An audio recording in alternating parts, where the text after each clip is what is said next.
समन भेजा गया। जी हां, ईडी ने केजरीवाल को चौथा समन भेजा है और 18 जनवरी को ईडी ने एक बार फिर अरविंद केजरीवाल को पूछताछ के लिए बुलाया है। शराब घोटाले में केजरीवाल को यह समन किया गया है। पिछले 3 समन में ईडी के सामने पेश नहीं हुए अरविंद केजरीवाल और एक बार फिर अब चौथा समन ईडी की तरफ से केजरीवाल को भेजा गया है और तारीख बताई गई है 18 जनवरी। जी हां, 18 जनवरी को ईडी ने केजरीवाल को पूछताछ के लिए बुलाया है।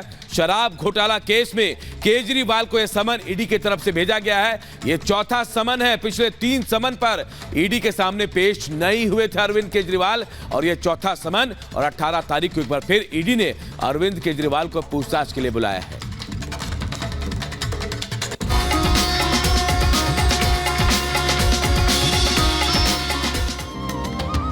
नमस्कार, आप देख रहे हैं रिपब्लिक भारत। मैं हूं आपके साथ सृष्टि पांडे। राम की नगरी अयोध्या से सीधे ये बुलेटिन लेकर आ रही हूं और महज 9 दिन का समय और बचा है। 9 दिन के बाद में वो घड़ी आने वाली है जिसका इंतजार सदियों तक किया गया। राम लला की प्राण प्रतिष्ठा के लिए एक लंबा संघर्ष यहाँ पर किया गया। आपने एक नारा सुना होगा, राम लला आएंगे मंदिर वहीं बनाएंगे, और आपको बताते हैं इसकी इनसाइड स्टोरी के बारे में। ये नारा किसने लिखा उस शख्स से हम आपको मिलवाएंगे और किसने इस नारे को राम मंदिर आंदोलन की आवाज बनाई। आप देखिए इस खास रिपोर्ट के जरिए।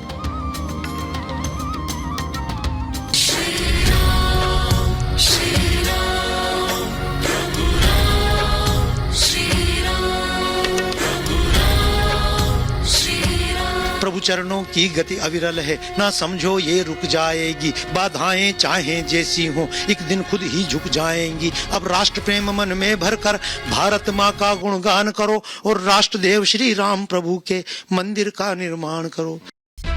राम लला हम आएंगे मंदिर वहीं बनाएंगे। 80 के दशक में ये महज एक नारा नहीं बल्कि एक ऐलान था। राम भक्तों की कसम थी, अयोध्या के लिए उद्घोष था। प्रभु चरणों को मन में रखकर हम आगे बढ़ते जाएंगे। प्राणों की देंगे आहुति पर मंदिर वहीं बनाएंगे। 492 सालों के वनवास को सिर्फ राम लला ने नहीं झेला बल्कि हर राम भक्त ने झेला है। हर सनातनी के मन में एक कसक थी, एक टीस थी, कुछ तो खटक रहा था। अयोध्या को देखकर एक बेचैनी थी, एक व्याकुलता थी। इसीलिए तो ऐलान हुआ कि सौगंध राम की खाते हैं, मंदिर वहीं बनाएंगे। प्रभु चरणों को मन में रखकर हम आगे बढ़ते जाएंगे। प्राणों की देंगे आहुति पर मंदिर वहीं बनाएंगे। राम लला के भक्त आए और मंदिर वही बनाया जहां बनना चाहिए था। ऐसे में 1990 के दशक के आसपास राम भक्तों के उस दौर के इंतजार और संघर्ष को आवाज देने वाले, ऐसे नारे लिखने वाले राम भक्त सत्यनारायण मौर्य से रिपब्लिक भारत आज आपको मिलवाने जा रहा है। आपका जो सबसे लोकप्रिय नारा है, जो युवाओं के में एक जोश भर देता था, एक उत्साह की उमंग पैदा कर देता था, वो ये था कि राम लला हम आएंगे मंदिर वहीं बनाएंगे, और अब वो तारीख आ गई है। कैसा लग रहा है आपको?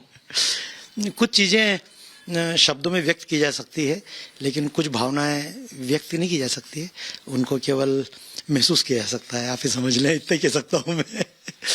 बाकी आप जो नारे की बात कर रहे हैं, दरअसल ये तो जो चल गया मार्केट में, लेकिन वास्तव में तो गीत के शब्द थे जो हम दीवारों पे लिखते थे, कुछ तुकबंदियां जोड़ते थे, और चूंकि एक ही चीज को कई बार बोलना है तो अलग अलग शब्दों के रूप में बोलते थे, तो वो कोई हिट हो गया। उस समय कोई इस प्रकार सोशल मीडिया नहीं था, तो मैं दीवारों पे लिख देता था, और जब दीवारों पे लिखता था तो लोग उसको नोट कर लेते थे। कई बार हम मंचों पे गाते थे, गाते गाते कोई चीज कहाँ से कहाँ निकल जाती है तो पता नहीं पड़ता है। तो परमात्मा के दिए हुए शब्द थे, निकल गए तो निकल गए।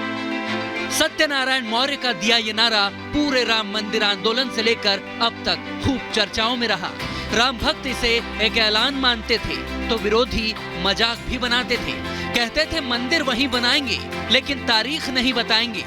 राम भक्तों ने तंज झेले और इस संघर्ष यात्रा का अब समापन 22 जनवरी को अयोध्या में होने जा रहा है, जिसको लेकर कार सेवक और कवि सत्यनारायण मौर्य भी कई किस्से सुनाते हैं। अयोध्या में आंदोलन के दौरान मौर्य दीवारों पर पेंटिंग कर नारे लिखते थे। इसी दौरान अशोक सिंघल, जो उस वक्त आंदोलन के मुखिया थे, उन्होंने इनके गीत सुने और उनके बाद इन गीतों को रिकॉर्ड करवाया, पूरे देश भर में कैसेट्स बंटवाई और यह नारा आंदोलन का एक प्रमुख गीत बन गया। उनके गानों की रिकॉर्डिंग भी देश भर में खूब चर्चाओं में रही और पसंद भी की गई। मगर ये नारा कैसे बना, इसकी इनसाइड स्टोरी भी जान लीजिए। दरअसल मध्य प्रदेश में बजरंग दल का एक शिविर चल रहा था, उसी दौरान ये नारा बना। साल 1986 में उज्जैन में बजरंग दल का शिविर लगा था। सत्यनारायण मौर्य भी उस शिविर में शामिल होने पहुंचे थे। तभी सांस्कृतिक कार्यक्रमों में वो शामिल होते रहे और इसी दौरान इस प्रसिद्ध नारे की उत्पत्ति हुई। राम जन्मभूमि आंदोलन में दशकों से गूंजने वाला ये सबसे अहम नारा बन चुका था, जो हर राम भक्त की जुबान पर चढ़ चुका था। तो मैं तो इसलिए गया था, मैंने कि अयोध्या में हम सजावट करेंगे। सजावट क्या करेंगे, अयोध्या में चौपाइयाँ लिखेंगे। तो इस भावना से वहां पे गया था। लेकिन जब वो मैं अखबारों को पढ़ने लगा, तब एक नया उज्जैन से मैं तब पढ़ाई भी कर रहा था, एमए पास करके निकला ही था। तो ये सभी तरह के दिमाग में चीजें गूंजती रही, पढ़ने लिखने का शौक था। तो इन सबको पढ़ने से, इतिहास पढ़ने से, ये बहुत सारी चीजों में साइंस की पढ़ रहा था, भारतीय असली इतिहास को पढ़ रहा था, तो मन में एक विद्रोह तो था ही सही। तो मैं गया, मूलतः लिखना था भक्ति के रूप में, लेकिन वहां जाकर मैं कार्टूनिस्ट बन गया। फिर कार्टूनिस्ट में और जिसको बोलते हैं ना तीखापन, क्योंकि आप जानते हैं जब कोई मैं सच हूं, मुझको कोई गलत साबित करे तो, और मेरे को कुछ नहीं मिला तो एक भाप निकलती है प्रेशर से।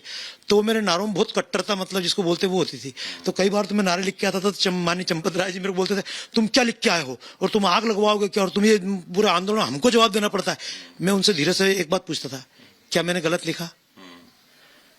तो फिर वो चुप होते, फिर मैं बोलते तुमने गलत नहीं लिखा है, लेकिन एक बात है, आप ऐसा मत लिखना।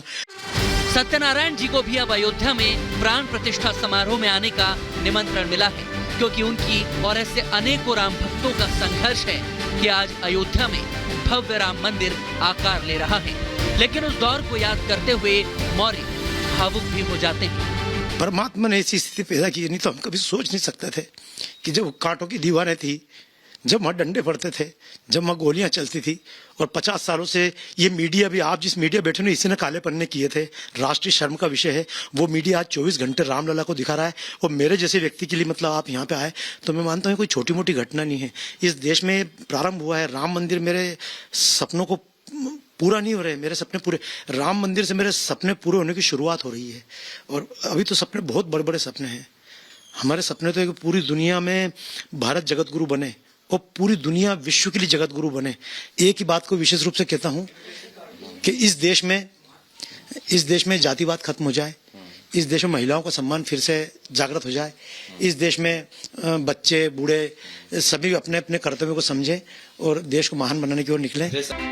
रामलला को लेकर संघर्ष और आंदोलन होते रहे हैं, तो विरोध के स्वर भी अक्सर सुनाई देते रहे हैं। मगर मोदी और योगी के राज में यह सुखद संयोग आया है कि अब भव्य राम मंदिर बन रहा है, जिसको लेकर हर कोई खुश है। जब राम वापस श्रीलंका से रावण पे विजय प्राप्त करके आए थे, तो अयोध्या को दीपों से सजाया गया था, और धीरे धीरे अयोध्या जो है वो श्रीलंका जो स्वर्ण नगरी हुआ करता था उससे भी ज़्यादा खूबसूरत हो गया था। आज जो है प्रभु श्री राम ने किसी को दूत बना के धरती पे भेजा है योगी मोदी के रूप में। वो लगातार प्रयास कर रहे हैं कि अयोध्या को जो है वो विक्रमादित्य ने जितना खूबसूरत बनाया था उससे भी ज़्यादा खूबसूरत बनाया जाए, और राम की नगरी अयोध्या को जो है राम राज्य के रूप में स्थापित किया जाए। यहाँ पे कोई भी आए देखे तो विकास की नई परिभाषा यहाँ से लेके जाए।